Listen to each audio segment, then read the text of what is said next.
Okay, I'm happy to call to order what I think is the 96th meeting of the Massachusetts Gaming Commission. Today is December 10th. It's 1 o'clock, and we are at the Boston Convention Center. We have one item on our agenda today, listed on the agenda as Mohegan Sun / Sterling Suffolk LLC discussion with the possibility of a vote. I'm going to just sort of try to very, very briefly remember where we were last, and then we'll pick up with our general counsel. Basically, when the East Boston vote lost and the Revere vote won, as everybody knows, Suffolk Downs decided to try to reconfigure their plan and go to Revere only. That was certainly in the broad public unanticipated. And a lot of people were thinking and asking, including we, can they do this? And there are a lot of issues raised having to do with the location of the gaming establishment and the situation with the racing license and the racetrack itself. We felt that it was time to begin to discuss this. We had a number of parties come in, including the applicant, including Revere, including No Eastie Casino, and including a handful of just public citizens. We've also invited public comment and got, I can assure you, a lot over the last week or two. And then we had a meeting back on whatever the date was, the 3rd, I'm not even sure what the date was, last week. And at that point, we felt that we could particularly talk about and this is my language, not to put words in anybody else's mouth, but particularly we could talk about whether the host community agreement that was signed between Revere and what we'll call Suffolk Downs, and the referendum which was held and included a summary of that host community agreement, whether the HCA and the referendum and the HCA summary reasonably enough anticipated this eventuality that going forward with the Revere-only proposal was something that we could accept as a viable option within the HCA and the referendum as it was required by law. We talked about that quite a bit. There were differences of opinion as to how to interpret the host community agreement, how to interpret the significance of the summary, how to interpret the significance of the reopener clause, how to interpret ultimately the significance of the referendum.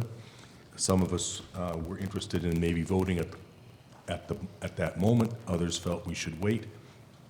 And then we all ultimately decided that it made more sense to ask our own legal team to do some more research on these issues.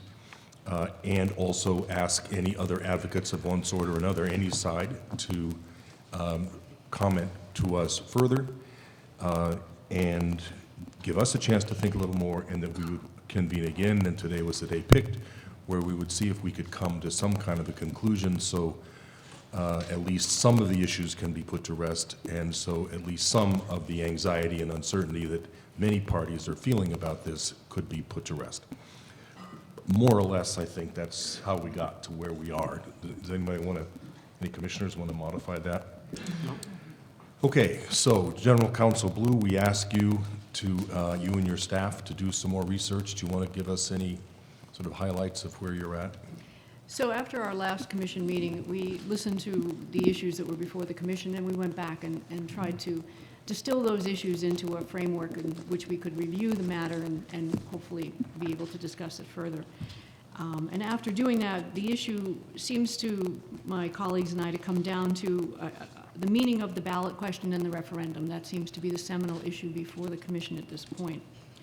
There's differing points of view on this. The applicant had submitted information and its position on it. We got comments from the public and folks with different points of view. So I think at a high level, the framework as we see it is along these lines. The first thing the commission may want to consider is what is the meaning of the ballot question. And that's something to look at and determine what was the point of the ballot question. It is provided by statute. The second issue after that is, in light of the present proposal, is the summary that was on the ballot sufficient to support the present proposal? And we looked into things like whether the referendum, what you had to have in terms of a standard. We did look at case law about significantly misleading in terms of questions regarding ballot referendums in the past in the Commonwealth. We looked a little bit at the significance of the negative vote in East Boston and what that meant. That gives the commission the ability to consider the current proposal as opposed to the past proposal. And then we looked at what's the commission's authority relative to this issue. We did talk at the last meeting that the commission has broad authority both in interpreting its own statute and in crafting any kind of resolution on this matter. So what we would suggest now is that the commission look at and discuss those matters in a little more detail. And if there is a potential resolution that the commission is comfortable on, they could vote today and they could make that determination. Okay. Commissioner, you were the one who were looking for some time to tie these things together. Do you want to start off? Surely, Mr. Chairman, I will. There's no question, as I look at this and think about it and thought about the thoughtful analysis prepared by our legal team, some things became clear and the divides became equally clear. There's no doubt that the November 5 vote was valid and binding at the time taken. Nobody disputes that. The question for now, and the question we've been wrestling with, is whether that vote permits the current proposal. And we've received a lot of thoughtful memoranda and writings and comments from people that say that it does. We've received a lot of thoughtful and careful comments that say that it doesn't permit it to move forward. And I think a case can be made for either. I have a personal preference as to which case is stronger, but a fair case can be made for either. But we do know one thing about the current proposal, and it is a very different proposal than the one that was before the voters on November 5. The question is whether the November 5 vote authorized the proposal. The statute and our regulations, I think, Mr. Chairman and colleagues, provide a way to avoid, at least for the moment, deciding that a very difficult question of what the vote permits and forbids, a way that meets and resolves what I perceive to be the issue at the very center of the current debate, the role of the voters in deciding whether to allow a casino proposal to move forward.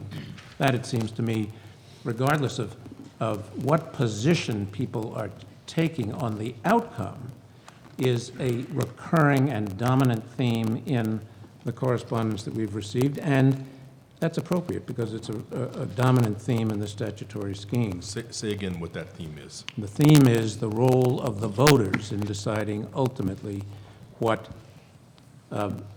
whether this proposal should be permitted to move forward. There are, no matter whether people are opposed to the outcome or in favor of an outcome, that's a theme that keeps recurring, that the voters need to be involved in this. And there's a way to recognize that the current proposal is different and a way to recognize the role of the voters, and that is to treat the proposal for what it is, a different and new proposal. And that would mean a proposal, by the way, that could have been presented at the outset. There's nothing wrong with having presented this proposal at the outset and configuring the arrangements from the very beginning to look like what we understand the current approach to be. So treating it now as if it were a new proposal means a new host community agreement followed by a new request for a vote in Revere. Under the governing statute, because there's a new applicant, there could be a vote in about 60 days, I think. That's the minimum time from the time a request was made. If a request were made promptly and a host community agreement were determined promptly, that could be mid-February. The current application deadline of December 31 could be enforced, and the requirement for the filing of the application could be remain in place so that we could move forward expeditiously. And to allow that to happen, all we would need to do is to modify the requirement of our regulations, not a statutory requirement, but the requirement of our regulations that a certification of the vote's outcome accompany the application. That's a requirement of our regulations. That was put in place for reasons we can discuss, but it was put in place. And we've already, in one instance, waived that. That was a mechanical issue for a community in which the vote took place immediately before the deadline. I think it was 1 or 2 days before the application deadline, and we allowed the extension so that we could get the certification after our regulations deadline. There are 4 requirements for a waiver set out in the regulations, in our regulations. That the waiver is consistent with the purposes of the statute, that granting it won't interfere with the Commission's or the IEB, the Enforcement Bureau, Investigation Bureau's ability to do its job, that it won't adversely affect the public interest, or that, and that not granting the waiver would cause a substantial hardship to the person or entities requesting it. It seems to me that all 4 of those criteria are met in this case. The overall purpose of the statute, of course, is to add to the Massachusetts economy through job creation in communities where voters have decided that they want the job-creating entity to be, that is, the casino. And that's what the statute is designed to do, to create jobs, to add to the economy, but also to give local control to the voters to decide whether they want the facility that's going to create the jobs and create the economic benefits to be in their communities. Granting the waiver won't interfere with the ability of the Commission or the Bureau to fulfill its duties. The only duties it has right now are to wait for the substantive application, the so-called RFA2 application, and then to begin to process and analyze those applications the way we are processing and analyzing the slots parlor applications. The evaluation process has been done. Both Mohegan Sun and Suffolk have passed the evaluation process and have been found to be qualified. I should say the qualification process. Granting the waiver won't adversely affect the public interest. In fact, proceeding this way, the voters will have a say on this revised proposal, and unlike the voters in other communities, they'll have the full application before them. They'll have more information for an informed vote, in fact, than some of the other in fact, than all the communities did. They had sketches, they had presentations, they had a variety of things, but they didn't have the full application. If this proposal were to be adopted, the voters in Revere would have, and the voters from adjoining communities could participate and seek to influence their colleagues in nearby communities as to what the outcome should be. And finally, not granting the waiver would cause a substantial hardship to the people who requested the waiver. If a request were made, I assume it would be made either by the city or by the applicant or both. Could I just jump in on this? Yeah. So you're not saying this in response to a request? No, I'm suggesting what would happen if we got a request, Mr. Chairman. I was going to get to that at the end. Okay, sorry. But that's all right. But that's where I'm heading. We don't have such a request at the moment.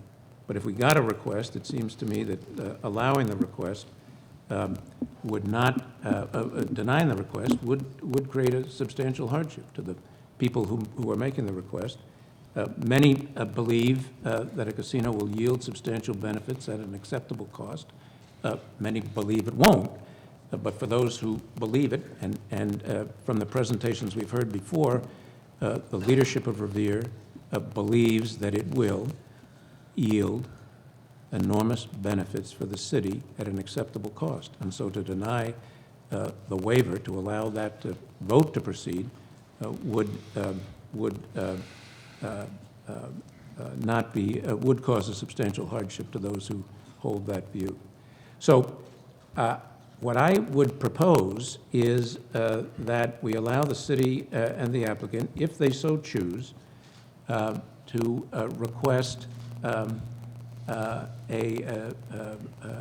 waiver from our certification deadline. That's the deadline for certifying the vote, that they proceed with a new vote, that they get the results of that new vote, that they be required to meet every single other requirement that we have with respect to this substantive application, including filing that application on December 31st. That application, of course, would have to demonstrate that this truly is a proposal in Revere only and not a proposal in both cities. Because if it wasn't, then this whole thing doesn't work at all. But we can examine that. And then apply for a waiver of the certification deadline. And I've indicated that it seems to me that we ought to think favorably about such an application. If they don't choose to go forward, Mr. Chairman and colleagues, then it seems to me we go back to the hard decision, difficult decision, of deciding whether the vote taken on November 5 authorizes them to go forward anyway. But at least this gives them an opportunity to go to the voters with this proposal and do what seems to be at the heart of the statute and let the people have a say. So that's what I recommend we take as an approach to resolving this problem here today. If we allow them, if we do this, I would recommend that we have a fairly short deadline for making that decision, say no more than 7 days. For them to make a request or not. Make a request to us, or let us know that they don't want to go this route. But that's what that's a way, it seems to me, that we can really that we can allow this proposal to go forward without, and at the same time serve the fundamental purposes that the statute was created to serve. So, I think I know why you were a judge. I have some questions. Others, or thoughts or questions? Yeah, I remember some of our discussions from last week, of course, and your thorough analysis starts with the premise of accepting that this proposal is fundamentally new, a new proposal. And at the time I am still curious as to whether these, except for the location, whether this proposal has a significantly different number of rooms, number of gaming positions, projected traffic visitation days and things like that. I was always assuming that it didn't, but that it was prudent for us to ponder that, ask that of the applicant, and decide at a later time. However, I think you appropriately put it back on the applicant, if you will, in terms of either demonstrate why this is not a different proposal, or decide whether you want to go ahead with a new vote. Is that a fair statement? well, it certainly would avoid us making the decision whether this was so new, so different, that the November 5 vote wouldn't support it. It avoids, for the moment, us making that decision, and does give them, the applicant, the city, the choice of taking this other approach. It does. Others? Yeah. I think the proposal makes a lot of sense. In reading, again, I go back to the comments and what people's thoughts are. And, and when we look at the legal analysis, depending on who the lawyer is supporting, we get a different viewpoint. And our own legal team does explain that it's not so clear. The law is not so clear on this issue, and there are ways to support either position. I think this is a very good strategy, which just allows for a waiver of the regulation. And we're hearing a lot from voters, surrounding communities, and it would be nice on this proposal to hear exactly what the people in Revere say. So I think this makes a lot of sense moving forward. I appreciate the judge's outline. As I went back and reviewed not only the host community agreement, but the ballot resolution, I think I would have been not been able to have supported pivoting the project using the November 5th vote to clearly only have a Revere proposal. Project has changed. The people in the project have changed. I've said from the outset that it isn't just a land use vote, or else why would we publish for a 60-day requirement all the components of the host community agreement? And we know all those components will substantially change if a new proposal is presented to us. So I like the proposal or the suggestion that Commissioner McHugh has put forward. As you know, I was leaning the other way. The beauty of this is that it might get us past having to decide this. But let me just go through a few things just to make sure it's, I think most people would commonly think that the referendum has to be done before the application is due. Would you just explain again, go through what's being postponed and what isn't? What is the mechanism that makes this possible in what needs to be postponed? First of all, the statute does not require that the vote take place before the application is filed. The statute, and it's Section 15, General Laws, Chapter 23K, Section 1513, is one of a number of subsections of Chapter 23K, Section 15, that talk about what the applicant must state it is going to do, state in the application it is going to do.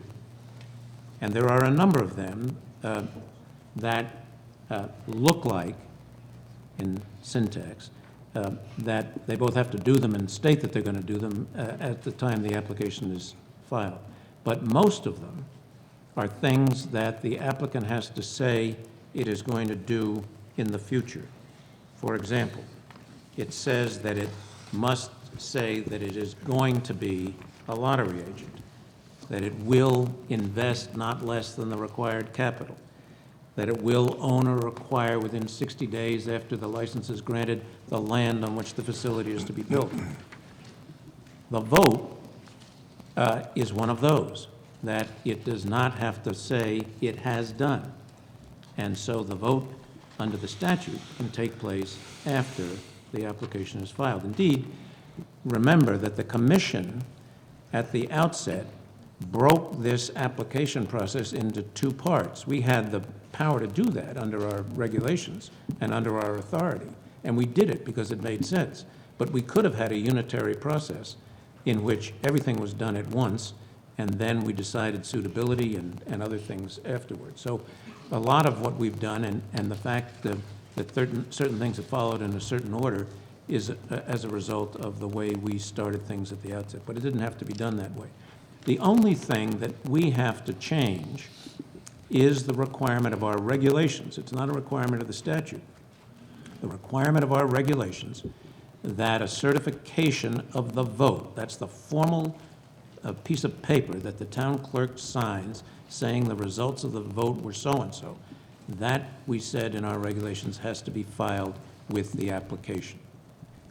And we have to, in order for this proposal to work, we'd have to waive that requirement and allow it to be filed 10 days after the vote. Now, as I said, we've done that before, not for 6 or 8 weeks, which would happen in this case, but we did do it once before when the vote took place too close to the application deadline for the certification to be done on time. But that's the only thing that we'd have to change.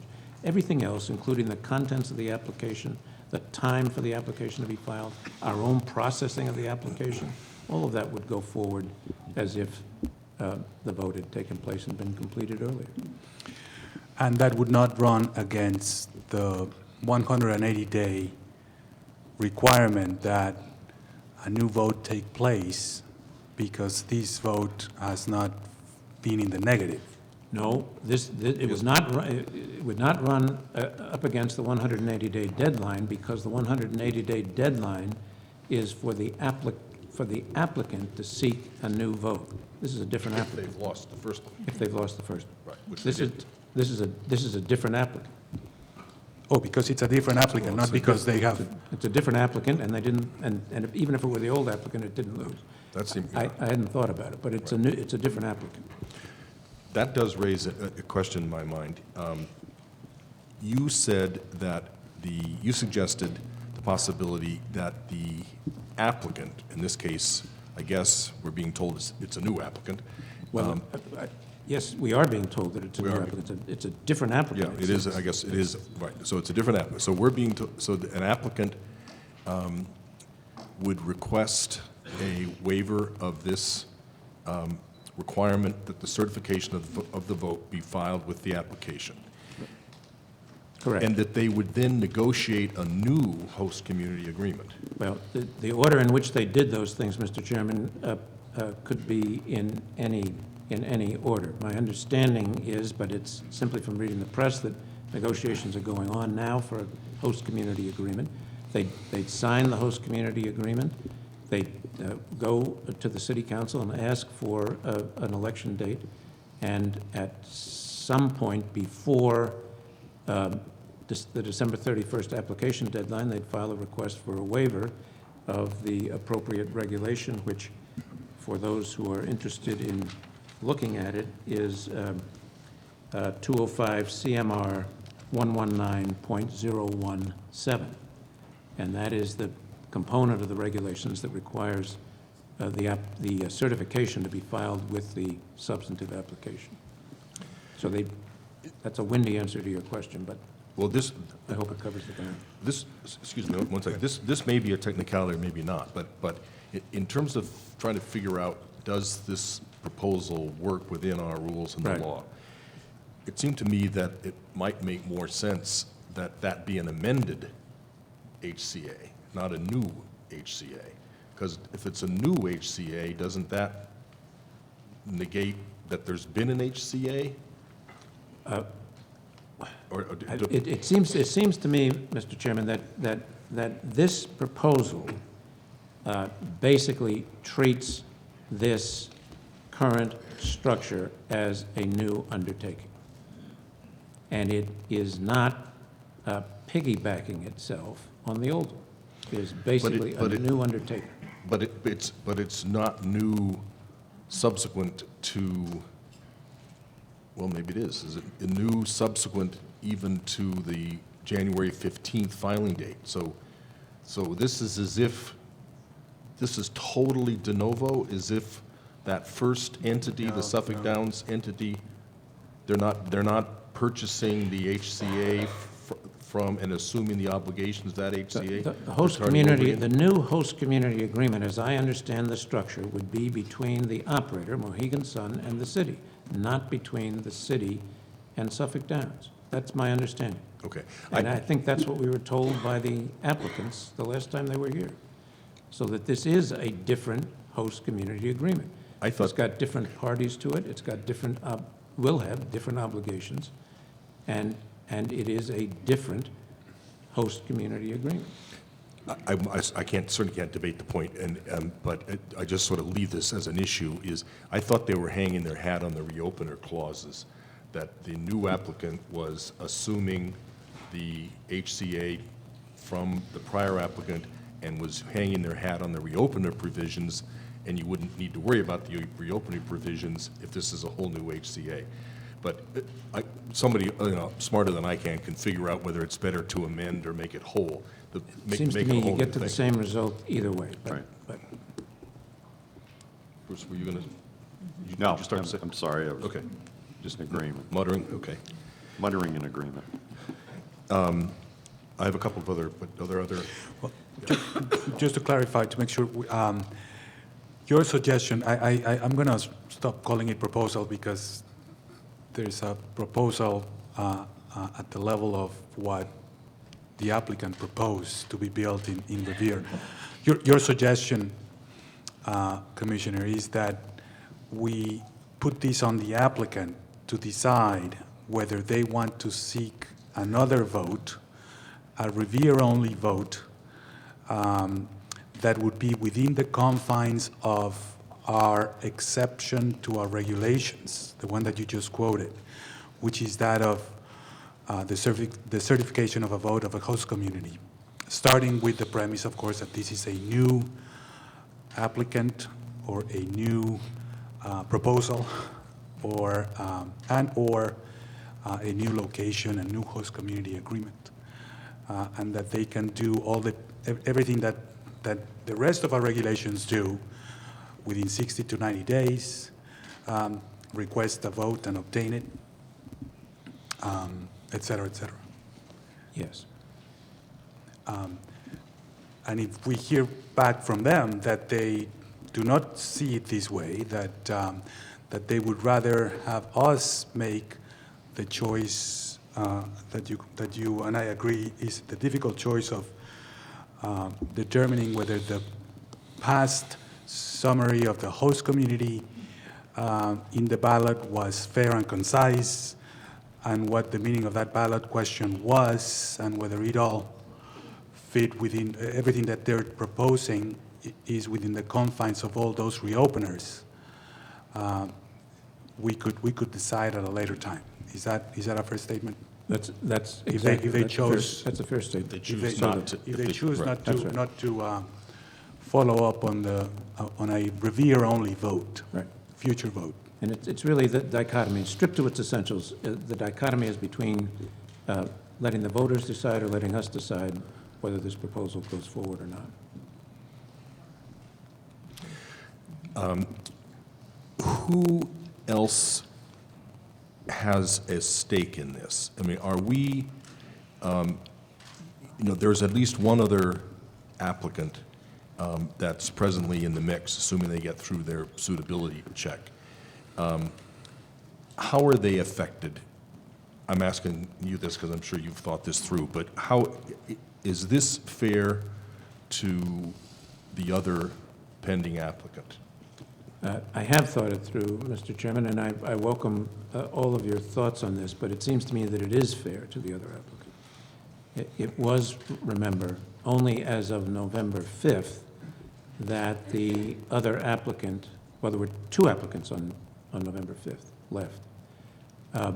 But as for the Wynn applicant, as of November 5th, it knew it was facing competition. And it came into this market and filed its application, which it was an excellent event. We sought competition aggressively. And they came in here knowing that they had competition. They, on November 5th, perhaps believed that they had one less competitor. But it seems to me that they haven't changed their position in any material respect based on the absence of competition between then and now, or between then, or will change their position between then and December 31st. They may be, understandably, disappointed that now, if this proposal is taken and if there's a vote, that they do have a favorable vote, that they do have competition again. But they haven't changed their position in light of a reasonable expectation of no competition. I'm certain that the East Boston voters who voted against this would feel that any renewal of the process would be unfair. But as I said, this is something that could have been done and shaped up this way at the very beginning. And if it turns out on our inspection of the final proposal that this really is the old proposal, i.e. a two-city proposal, disguised some way, we can handle that then. After we assess the formal Right. physical application. And right, after right. we all take a look at it, after the city takes a look at it, after the residents of East Boston take a look at it, after everybody takes a look at it, we'll know exactly what we're looking at. And if it is indeed a two-city proposal, we can go back to the we can revert, because we will not have been proceeding on an accurate premise. And so it seems to me that this is fair to everybody. not happy for everybody if this proposal were followed, not happy for everybody. But it does seem to me it's fair, and it ultimately lets the people, lets the voters go to the polls and do what the statute envisions. I guess the other from the standpoint of, what, as you said, in its essentials, it boils down to, shall we decide, or shall the voters of Revere decide whether this Revere-only option is viable? And at least the media handicapped our commission predisposition last week as saying that we would be in favor of the Revere proposal going forward. So from the win standpoint, they're maybe better off under this. It's subject to a vote rather than subject to the... Well, that may be, but still, they have no legitimate expectation. Right, I understand. And I suspect that they are not banking on. Yeah, I'm just trying to Right. anticipate, who's going to feel like their ox is getting gored. Well, to that end, it doesn't appear that we are extending the deadline, the overall deadline for Phase 2 in order to accommodate a changed time frame. Right. What we would be providing is a particular exception to one section of the requirements, Section 1513 of the statute. No, I don't want to interrupt you, I'm sorry, Commissioner, that's right. but that's That really is- important. Yes. We're not changing Section 1513. We have no power to change the statute. We're changing our own regulation, which we do have the power to change, and that's 205 CMR 119.01. Thank you for that correction, it's important. But we are not modifying the whole Phase 2 application deadline wholesale, if you will. It is rather this exception to our regulations, which is important to note, and thank you for that. In that context, just so, for the audience as much as for anybody else, so how would walk this through the schedule, walk this through the evaluation process? So just take this through as a hypothetical. When this would work, when the 60 days would fall, where that fits in our evaluation process. So let's have a timeline. December 31st is the substantive application deadline. For all casino applicants, they would file their completed application on December 31st. The commission then would take those applications and would begin the process of examining and evaluating them. That would take about 2 weeks into the middle of January. The commission, after taking an initial look to make sure the applications were complete and giving a waiver of completeness on the one aspect, the certification of a vote to the applicant for the Revere Casino, would say the applications are complete, and the commission would begin its substantive evaluation the same way it's evaluating the slots parlor applications now. That process will take about 85 to 100 days under the schedule that we currently have. A month after it starts, say, about the middle of February, the Revere vote would take place. If the vote were successful, nothing would change. The evaluation process would continue. If the vote were unsuccessful, the Revere proposal would stop at that point, and we'd be evaluating one proposal for Region A, and that would proceed to conclusion. If the Revere vote were successful, and so we proceeded with 2, we'd stay right on schedule and have the licensing decision made mid-May or mid to late May with one of the 2. So our schedule wouldn't be interrupted. The applicant would be required to pay the costs of the analysis, just as other ones are, regardless of how the vote came out. That's the way it would work. It reminds me of another way in which we value the competition. Another example of that is what we're doing in Region C, where the deadline for new applications has passed, but those who have already been found qualified still have the ability to get in the mix in that region. So we're valuing the competition here, and we did have one positive vote. And I think the proposal makes sense moving forward, if the applicant chooses to go in To this request direction. it, right. Anything else? Yeah, I agree with that. I was trying to think about, how does this, well, let me, first of all, I meant to ask, any of you, who are very close to this, Rick, Todd, John, Catherine, do you see any, not any issues, but are there any inequities in terms of other decisions we've made with other bidders? Or any distorting parallels that we're not thinking of? I think this conforms with the way we've analyzed similar More situations to in the the mic, past. Catherine, closer to the mic. I think it conforms in similar ways to other situations that we've analyzed that are similar in the past, so we are being consistent. We are valuing competition, which we have always valued from the beginning, so to me, this proposal makes sense. I would defer to Mr. Ziembra in terms of what he hears from the communities and whether he's hearing anything out there. I agree with Catherine's comments that this seems to comport with those standards that we've developed in previous conversations. If you take a look at the interests that are involved, we have the interests of the Commonwealth and its citizens in the jobs and the revenues, cities and towns in terms of those revenues. This puts forward a vote in the host community. Ultimately, it's the host community that gets to decide whether or not a casino resides in that host community. As the judge mentioned, we will continue to take a look at the application if it doesn't appear that it is as has been offered. So in that regard, there are a number of different interests. Obviously, as with many of our decisions, not many people are happy in unanimity with all of our decisions. But Maybe once, Is that so? Once, just once.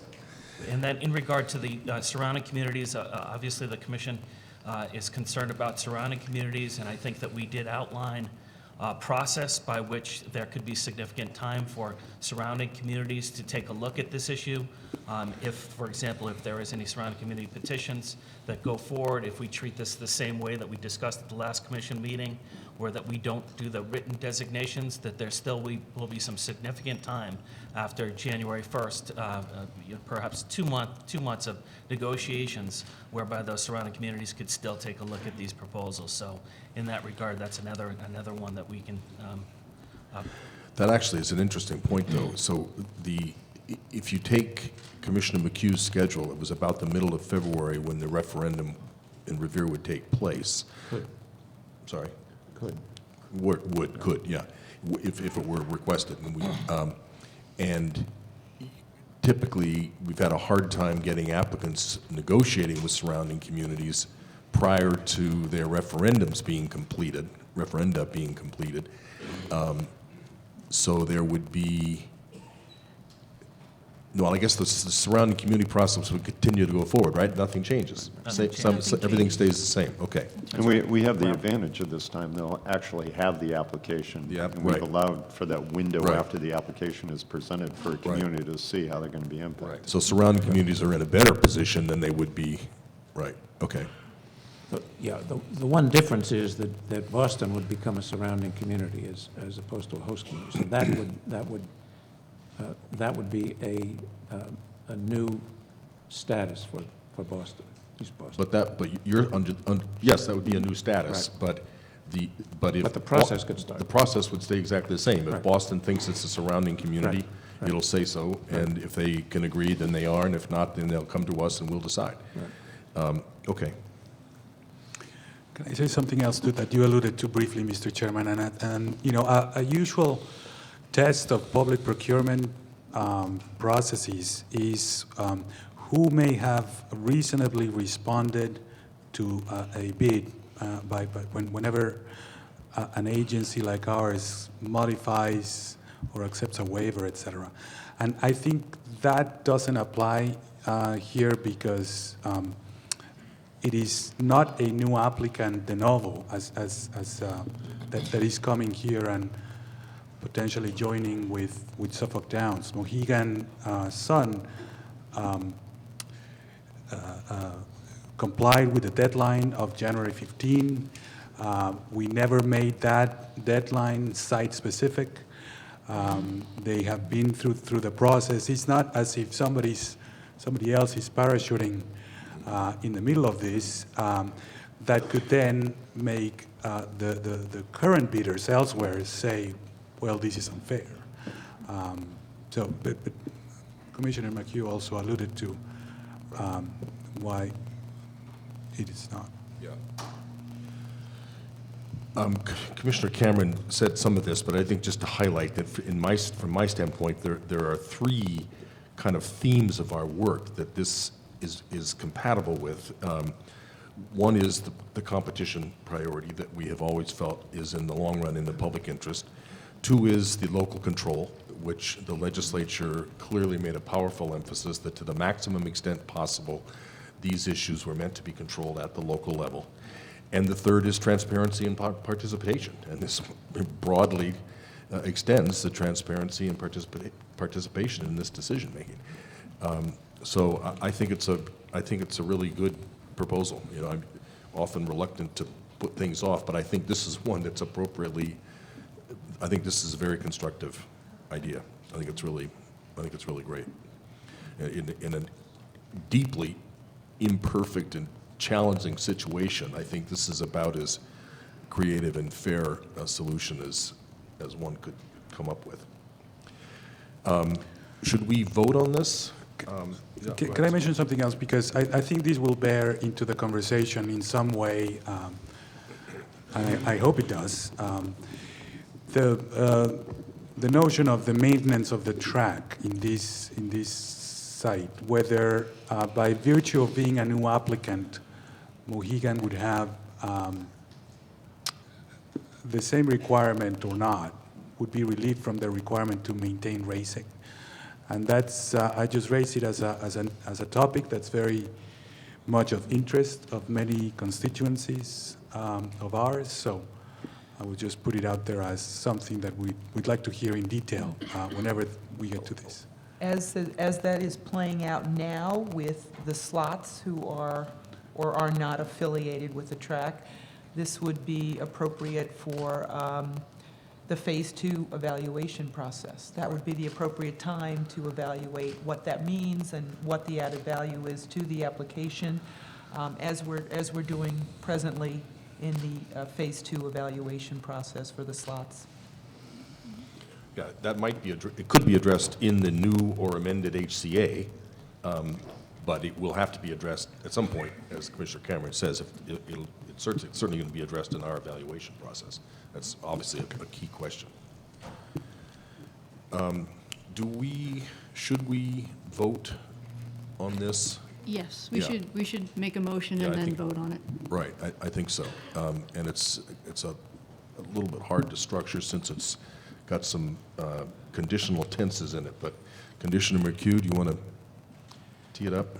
Well, I would move that the commission allow the current applicant for the casino proposed for Revere, Massachusetts, and the city to proceed with To request? their